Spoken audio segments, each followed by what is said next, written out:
Good evening. Hi, I'm Robert, and I haven't set things up properly.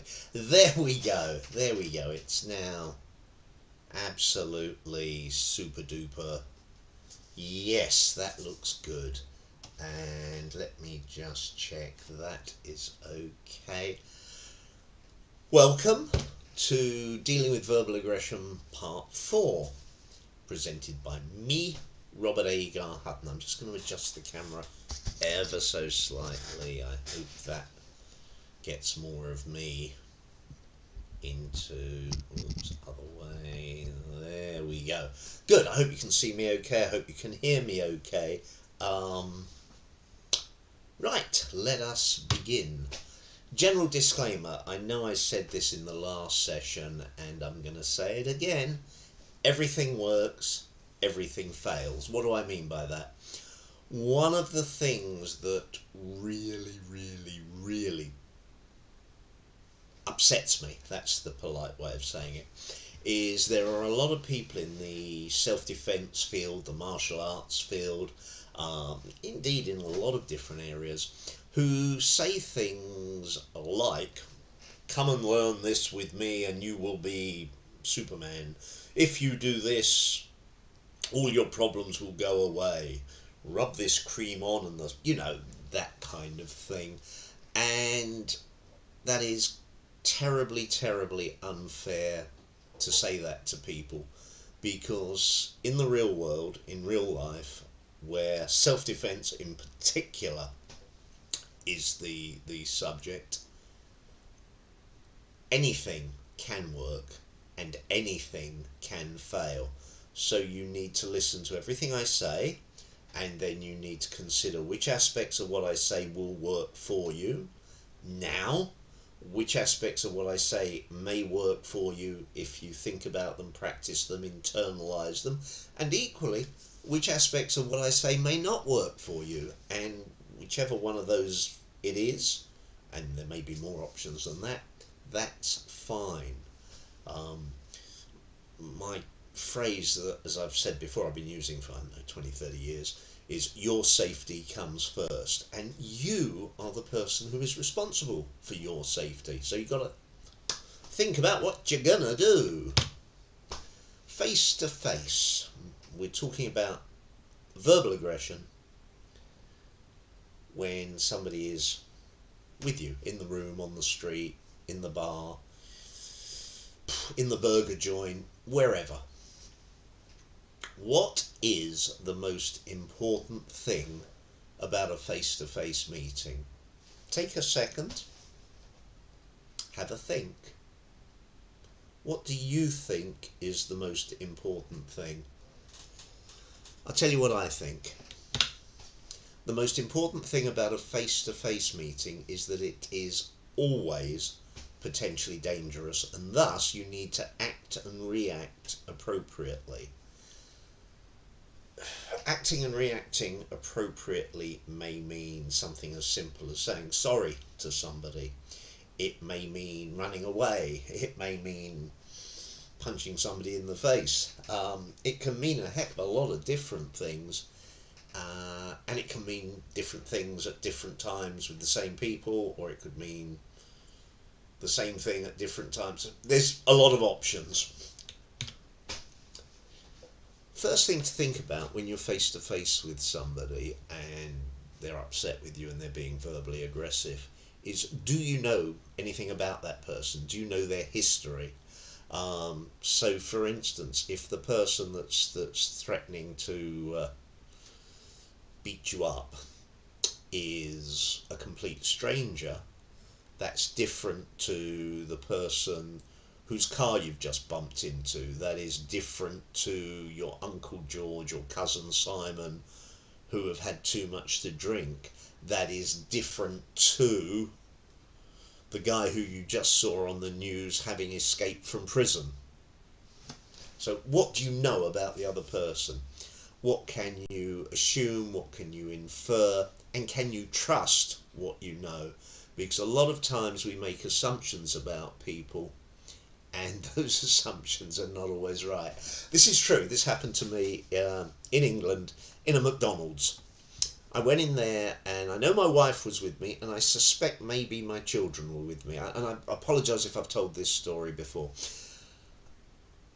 There was a guy sitting a couple of tables away, and he looked really rough, really tough. I mean, if there's anybody I'm going to think is a threat, it was this guy.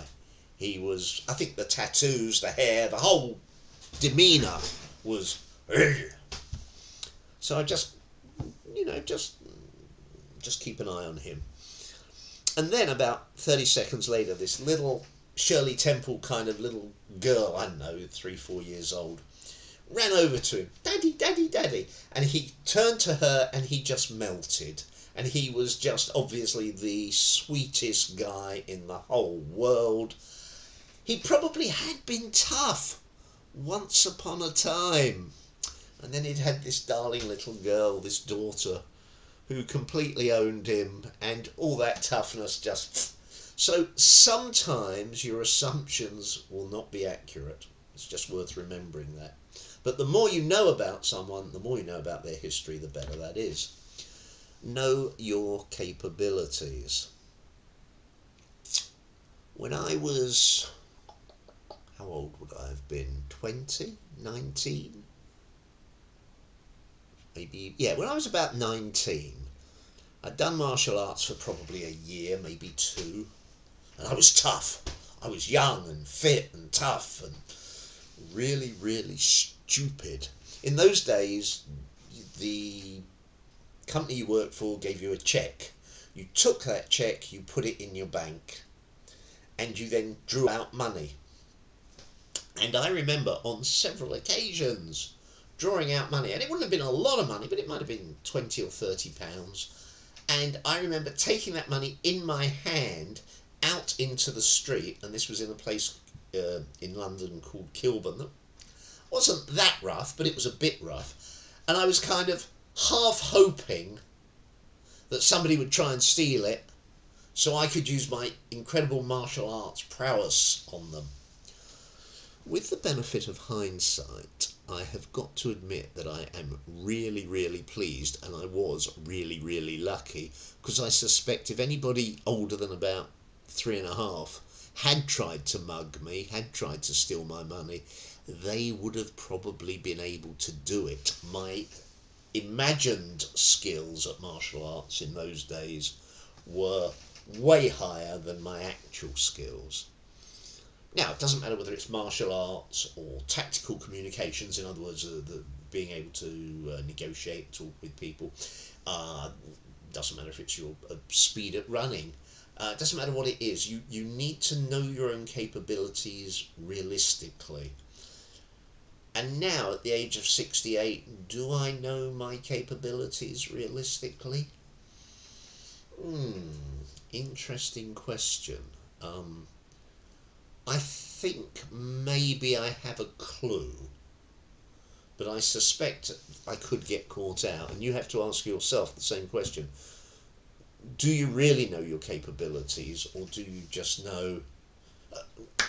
An example, how I got into self-defense as opposed to martial arts. After many years in martial arts, I suddenly realised that my martial arts skills, when I was wearing what I always refer to as the funny pyjamas, the costumes you wear, be it in karate or judo or kung fu, and I've done all of those, the costumes you wear, when I was wearing those pyjamas, I was quite good. But I wasn't good on the street, one-to-one, with somebody in my face being verbally aggressive to me. And it took me a long time to figure out what was going on, and that led me on the path to a career in teaching self-defense, and now doing it just for the fun of it, just to share, hopefully. Control the physical location if possible. I'll give you an example. It may or may not be appropriate to you, but it is an example. In, let's say, let's think. let's say you're in some kind of office environment and somebody comes in, a client, and they're really, really angry, and you stand up to greet them and they're suddenly in your face and they're sort of being very angry, not necessarily screaming, but there's something going on. If you can say to that person, look, I really do want to deal with your issue, I'm sure we can sort it out, let's go over there and sit down and have a coffee. If the person is standing up and you can sit them down, or indeed if somebody who's angry with you is sitting down, sometimes even standing them up and moving them somewhere else, a change in location to one where you feel more comfortable can be beneficial. Also, obviously, if it's an office environment or if you're in a cafeteria or a restaurant, if you can sit somebody the other side of a desk, you are establishing a little bit more, where's my camera gone? You are establishing a little bit more distance. So if here's somebody in my face and here's somebody sat down with me with a table in the middle, do you like that? That was a table in the middle. You are potentially safer. So if you can control the physical location, that generally gives you a tactical advantage. Escape protocol. Now, I'm sorry to witter on about my age. I'm 68. I mean, I'm probably actually 15 in here, but I'm externally 68, and I'm fairly fit, but I'm not a runner. I never really was a runner. So my escape protocol is not going to be, oh, somebody shouts at me on the street, I will run down the road. You need to have an escape protocol that works for you. For instance, when you're in the car, I don't know where you live. Some countries, when you get in the car and you drive off, as soon as you hit about 15 or 20 miles an hour, the doors lock. Not every car in those countries, but I've had that happen to me with cars in Malaysia. I've had it happen to me with, I think, some cars in America as well. Less common over here, although I did have a car which did that. If I'm driving down the street and I stop at the traffic lights and I've got the window rolled down because it's a warm day, and suddenly somebody comes up to the window and is screaming at me, maybe they're drunk, maybe they're on drugs, maybe whatever, have I got a one-touch button to put the window up? Is the door already locked? Can I drive away? Part of my escape protocol when I'm driving, this is something I was taught, I think when I learnt to drive, so more than 50 years ago, which is that when you come to a stop with another car in front of you, you should always stay far enough back so that basically you can see the bumper and the wheels of that car. You want to have enough space between you and the car in front so that if you needed to pull out to take evasive emergency escape action, you could do so. So escape protocols, in a restaurant, where are the exits? In a theatre, where are the exits? Is there only one way in? Is there only one way out? What do I do if? All those kind of things should be part of your thinking. I have worked with people, this is one I love, I've worked with people who are in various kinds of caring situations, with people with either psychiatric disorders or physical problems or whatever. And in many of those cases, in various rooms where they meet with people, they have alarms. So that on the wall there will be a panic button that if they push it, sounds an alarm. The question I've asked people time and time again is, how often do you test your alarm? And some people go, oh, we test it every 6 months, 3 months, week, whatever. And other people go, because they never test it. And then you go, okay, then fine. Obviously, testing regularly is good. What happens when the alarm goes off? And some people say, well, everybody rushes in. Some people will say this, some people will say that. an amazing lot of people going because they've never tested it, they've never thought about what they do. Years and years and years ago, I did an exhibition. This is back in the days when I was a computer consultant, and we were selling computers, and we had a stall, not a stall, what do you call it, a stand at a big exhibition hall. I think it was Earl's Court in London, but that's irrelevant. And when they were briefing us, because they had like a big meeting before the exhibition started, when they were briefing us, they said, by the way, and I don't remember this, I'm not saying what I'm about to say is exactly right, but it was something along the lines of, by the way, if over the tannoy you hear, I think it was like code 100, blah, blah, blah, blah, blah, it meant there was a bomb threat. And you were meant to just gently close down what you were doing and leave. There is a huge store in London, I think it's still there, called Selfridges. And I was in it many years ago when the tannoy went, we have a bomb threat, would you leave? Now that was a very clear, straightforward protocol aimed at the people in the store. Your own personal escape protocols are important. They are also, it's also important that you understand what you would do if you were by yourself, what you would do if you were with your partner, what you would do if you were with your elderly aunt who needs a walking frame in order to walk, what you would do if you had the shopping in one hand and you had a small child, preferably your own small child, not just a random one, a small child holding the other hand. All of those things will affect your ability to get out of a troublesome situation. There are certainly, I'm going to talk about 3 different types of face-to-face meeting. There are certainly more types than that. Some of them really are only relevant in a business or in particular scenarios. So because I'm trying to talk a more general scenario where it could be street, bar, outside your front door, I'm only going to talk about these 3.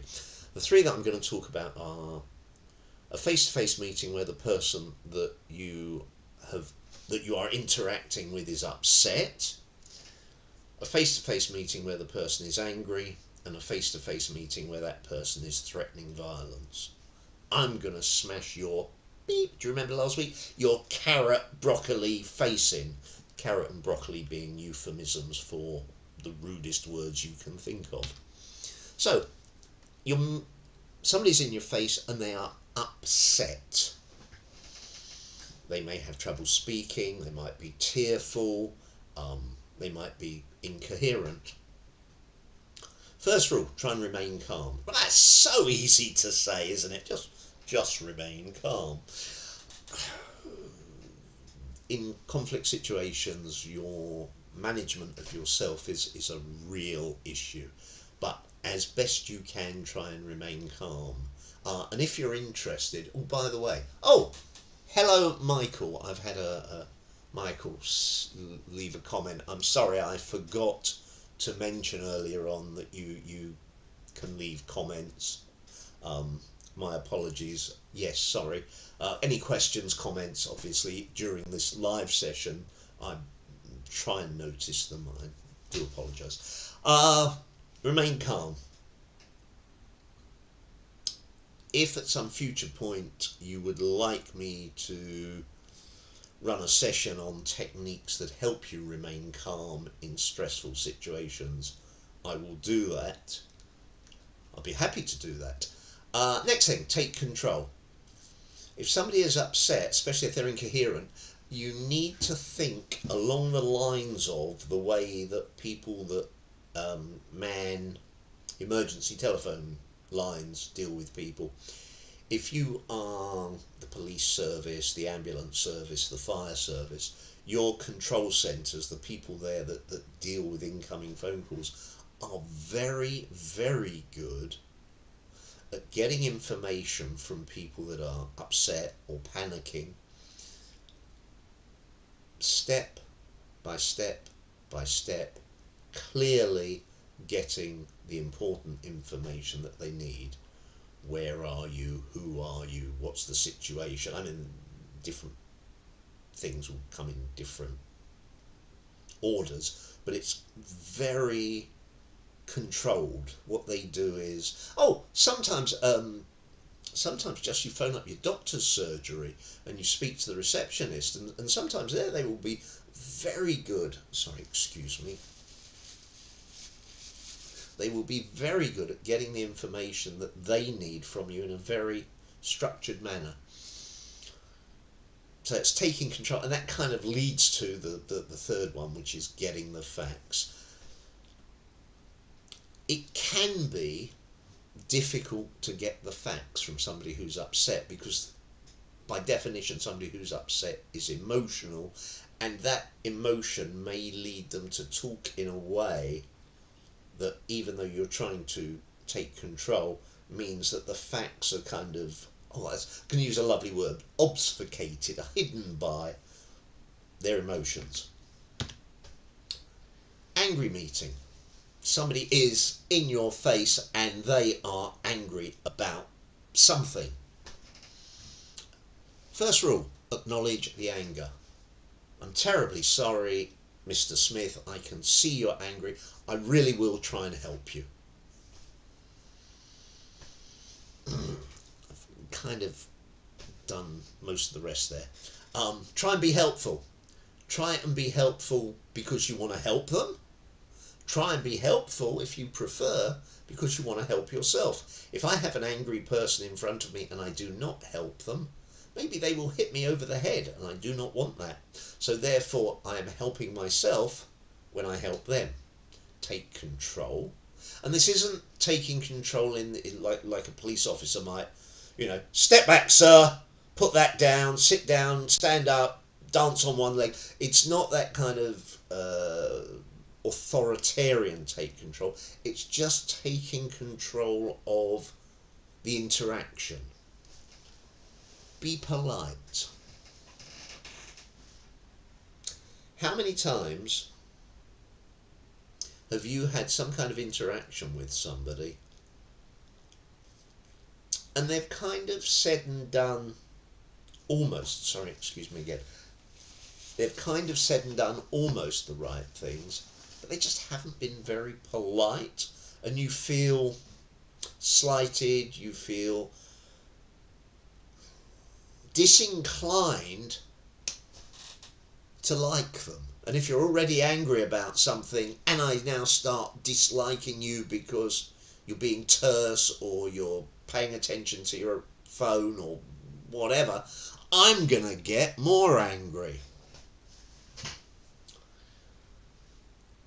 Be careful.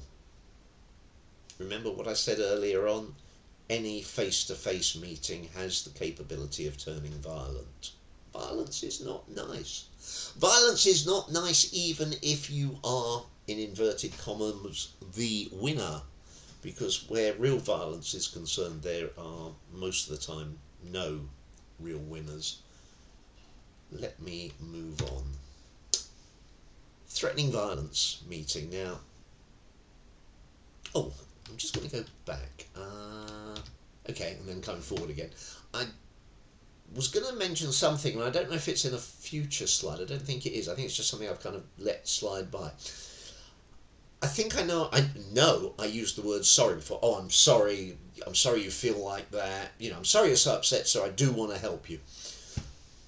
This is a gender-based trait that I have noticed in training hundreds, if not thousands, of people in England, or in England and Scotland and Wales, to be specific. And I don't like making gender-based statements because I know they're not popular, but here's a gender-based statement for you. Men generally suck at saying sorry. Women are quite good at it. Oh, I'm sorry, sir. Sorry, that doesn't work. Let's return it. Men will say things like, well, yes, okay, if, and blah, blah, blah, blah, blah, blah, blah, blah, and yes, we'll do it. But they don't find it as easy to say sorry. Sorry is enormously powerful. Enormously powerful. Um, Again, I may have told this story because it's only a couple of weeks ago. I was at a restaurant. They took like 15 minutes before they came over and took the drinks order, and then they took another 15 minutes before the starters arrived. But when the starters arrived, there'd been a change of the shift, and I think it was the shift change that had made the service so terribly slow. And the guy that brought the starters over immediately started by saying, "Sorry that you had to wait so long," or words to that effect. And all my incipient, that's a good word as well, all my anger that was bubbling up inside me, how dare you make me wait 30 minutes, I'm the most important customer in the world. It just went poof because they said sorry, and I thought, oh, okay, fine. So, threatening violence. I am going to smash your face in. If we go back, you'll see on an upset meeting, take control is number 2. Angry meeting, take control is number 3. Threatening violence meeting, take control becomes number 1. It is the most important thing you have got to try and do. You have got to try it and take control. Again, not generally in an authoritarian manner. It's not like, how dare you threaten me, sit down, get back to your chair, young Jimmy. I mean, if you're a teacher and Jimmy is 5 years old, you might get away with it. Take control without being adversarial. Acknowledge the mood, but never, never, never, ever acknowledge the threat. Oi, you! I'm gonna punch you in the face. With some colourful words thrown in. It is perfectly okay to say, whoa, look, I am terribly sorry. I can see you're really angry. I'm sure I can sort this out for you. I'm sure we can resolve this. Blah, blah, blah, blah, blah, blah, blah. Never, ever, ever, ever, ever, ever, ever, ever say to the person, you're not going to punch me in the face, or, ha ha, you're going to punch me in the face, or any other phrase in any other kind of tone of voice that you can possibly imagine that uses the same words as the threat. Because what you do when you replay those words, the aggressor, male or female, has said, I'm going to punch you in the face. The minute you go, no you're not, or whatever, punch me in the face, there is a good chance that what they actually hear, certainly at a subconscious level, is punch me in the face, giving them, if you like, almost permission to do that. So whilst you can acknowledge the mood, never ever get into a discussion about the threat itself. Now, unfortunately, this is one of the things that you see quite a lot in movies. Some quite good movies, quite good action movies. They'll have this sort of banter back and forth. What was the one? Oh yeah, wasn't it the Jack Reacher thing? Isn't there one in Jack Reacher where there's a gang of people and they're threatening him and he says, oh, I've done this before, and he's going to run and blah, blah, blah, blah, blah. All of that kind of thing I would not be in favour of doing. If you know, let's hope none of us ever get attacked by a gang of 5 people, but if you're being attacked by a gang of 5 people and you know intellectually that if you can finish the fight as far as the main couple of protagonists go, then there is a good chance that the others will run away. Keep that information to yourself. They do not need to hear it. You might indeed, in telling them that, kind of give them false courage. Somebody might kind of go, who might have run away, might kind of go, no, I'm not going to leave my friends. I'm not going to run away. Be careful. When somebody is threatening violence, take it seriously.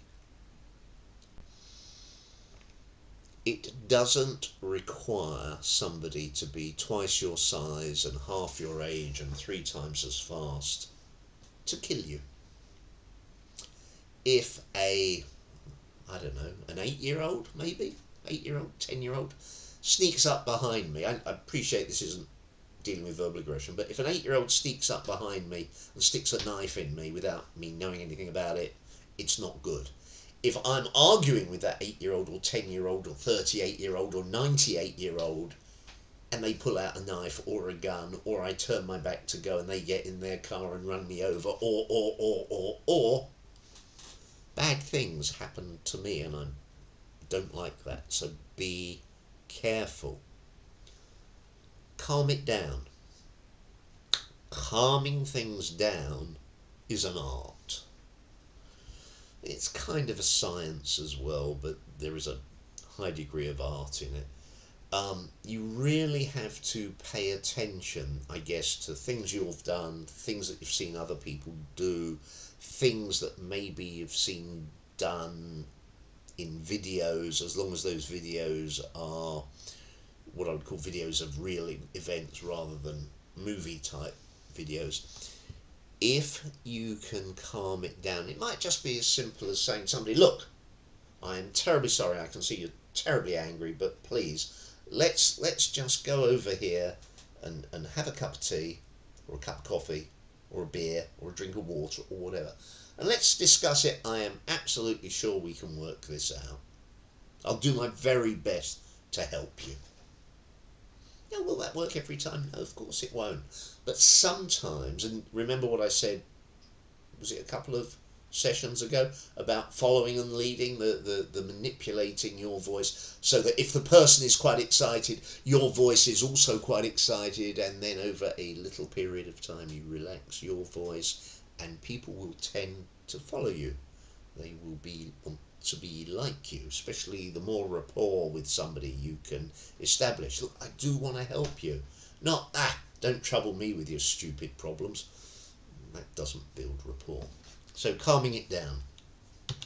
A couple of things I'm going to throw in now, and I hope you'll find them interesting. I was thinking about Elon Musk earlier today when I was looking at this. I've used this 4-quadrant idea for at least 20 years. It's probably been around a lot longer, and I've seen lots of variations of this, and I'm sure some of them have posh names, and if this has a posh name, I apologise to whoever created it. But fundamentally, any one of us exists in probably all of those domains, but we shift around. So some days we're more the engineer, some days more the director, some days more the artist, some days more the sociable. What am I talking about?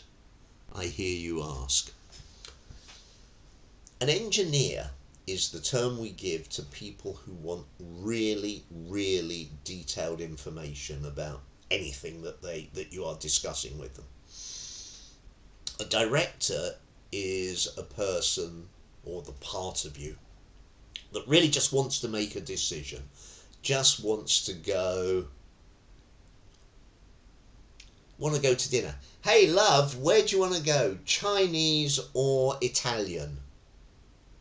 You want a really quick decision there if you're in director mode. You want somebody to say Chinese or Italian.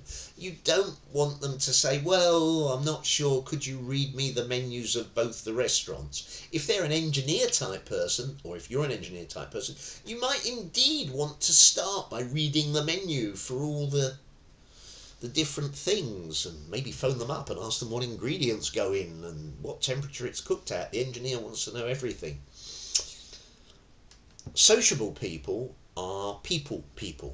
Now, in business, it used to be the case. I've only run a training course for Middle Eastern people, mainly Egyptian, 30 odd years ago. So there's one course.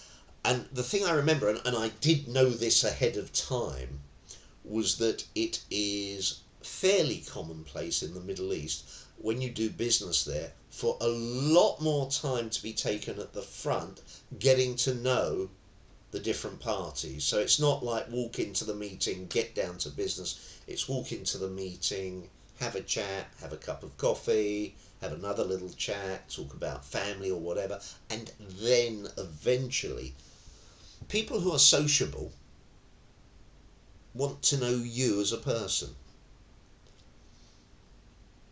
Artists, and I will come back to Elon Musk imminently, artists are people that see the big picture. They're not particularly people necessarily, that's your sociables. They don't necessarily want details because they're big picture people, so they're not the engineers. And they're not really director people because they've got this sort of big picture thing going on.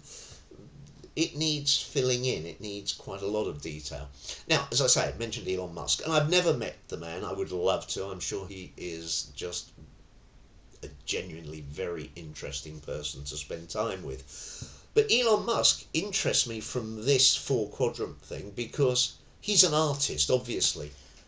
You know, the idea of setting up a base, a significant base on Mars, everything he's done with Tesla, the Boring Company, the solar panel, everything the guy does seems to be huge, visionary, artistic. He's a director.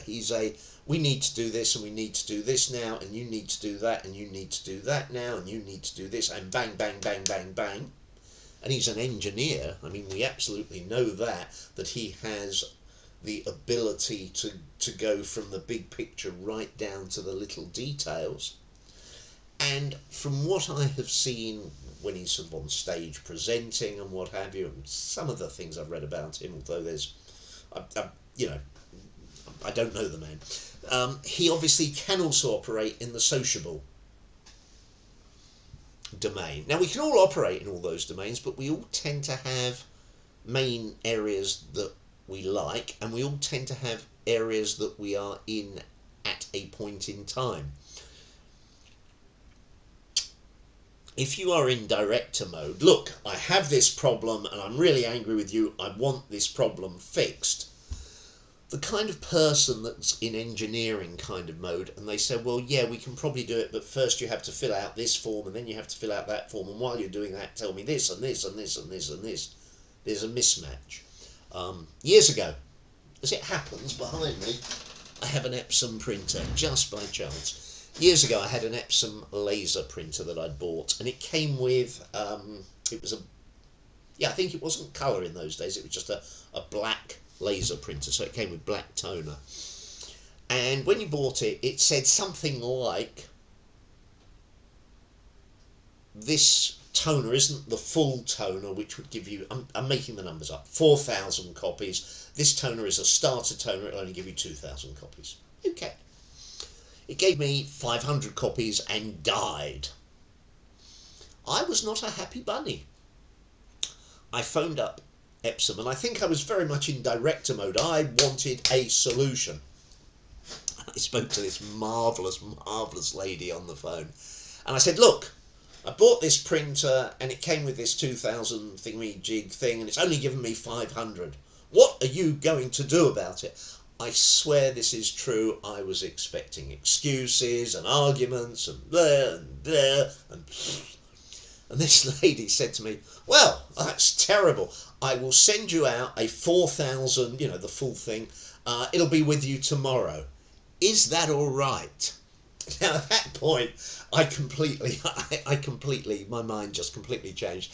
And I said to this lady, I said, well, actually, I'm quite upset, really, because I phoned up expecting to have an argument. And she, bless her, said, well, I can give you an argument if you would like one. But the point was, I was pretty much in director mode, and she, either through training or instinct, realised that and gave me a very quick, very succinct, very agreeable solution to my problem. So, same mode is good. If you are in director mode and you are meeting somebody who is a sociable and they want to faff around and chat to you, you're not going to get on with them. If you are in engineering mode, where you do want to know all the details and all the recipe and all the temperatures and all the this and which bolt and which nut and which electrical component, and you meet somebody who's an artist who's just really interested in the overall picture, you won't get on with them. Now, where this comes in is turn around what I've been saying and think about somebody who is being verbally aggressive towards you. If you can figure out, this person is a detail-oriented person, then if you can speak to them in details, great. The director who only wants solutions, give them solutions. The solution might be no instead of yes, and we'll get on to that in a minute. If it's a sociable person, which is less likely in a verbal aggression situation, but it's not impossible, then you need to take the time to build rapport. I hope this makes a little bit of sense, and if it interests you, I'm sure if you Google these kind of things, you will find more. Or send me a message. Now, this is something, I'm going to have a sip of water first. This is something that took me a long time to figure out, and it's not intuitive. I'll have to make up a case here. I haven't got anything prepared, but if you look at that, win-lose, unhappy, win-win, happy. What I'm referring to is you've got two people, one of them is angry about something, the other one is trying to sort it out. You would imagine if the outcome is that there is a winner and a loser, the person would be unhappy. Hey boss, I need a pay rise. No, you can't have it, get out. So the person who is the employee goes out and they're unhappy. Hey boss, I need a pay rise. You know what? You deserve one. Have one immediately. You'd imagine happy. And that's how I thought the world operated for many, many years. And then I found out that that's not always the case. Let's stick with the idea, and this is just an idea. Let's stick with the idea of somebody that goes in to his boss for a pay rise. And as he comes out, he meets somebody he works with who knows that he was going into the boss for a pay rise. And so the conversation goes something like this. Hey Joe, I see you've just come out of chatting to the boss. Did you get that pay rise you wanted? And Joe goes, no. And whoever the other guy is says, oh dear, you must be really unhappy about that.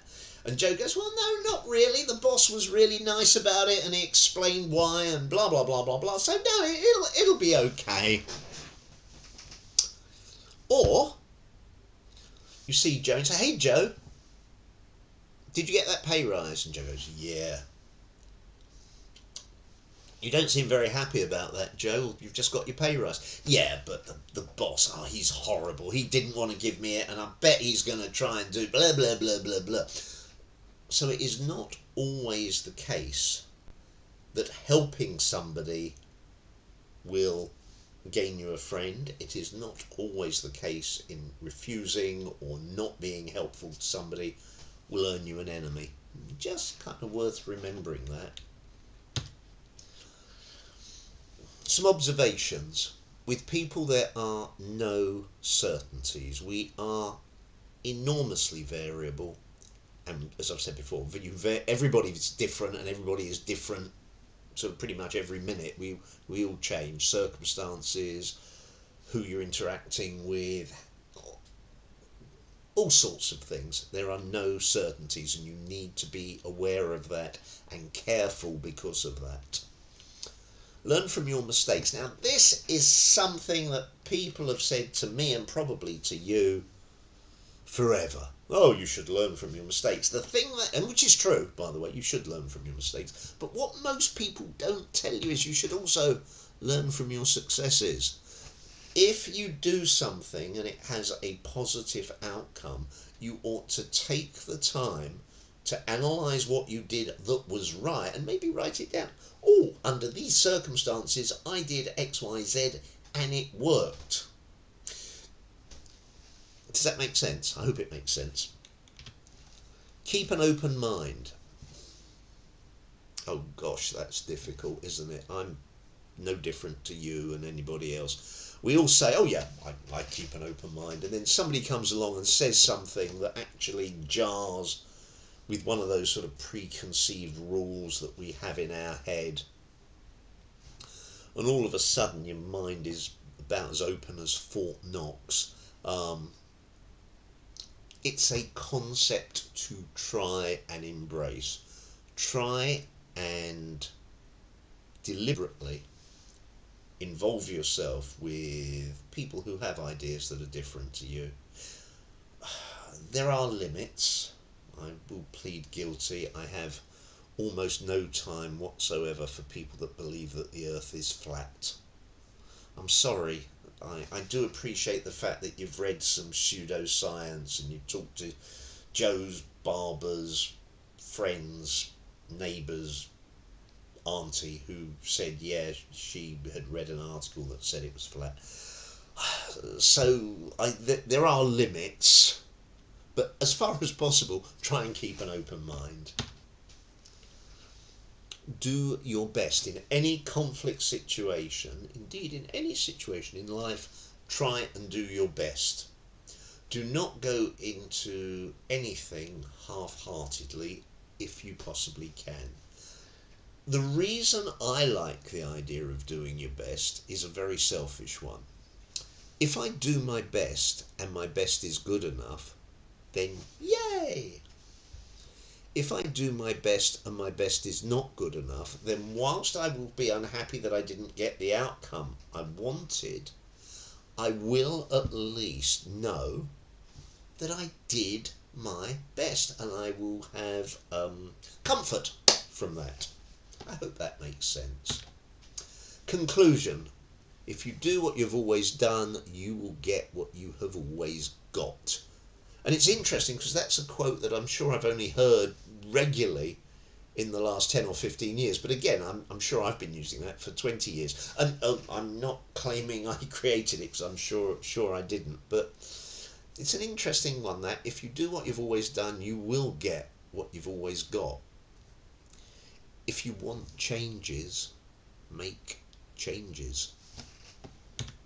Okay, that takes us to the end of part 4, the last part of this dealing with verbal aggression overview, toe in the water type thing. If you enjoyed this series, please spread the word.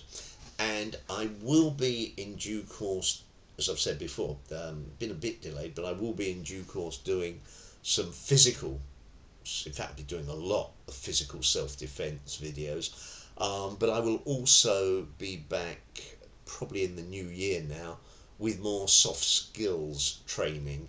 If there is any aspect of self-defense, soft skills that you want to know about, please leave a comment, send me an email, carrier pigeon, whatever. Until then, thank you very much and have a lovely and safe life. Bye.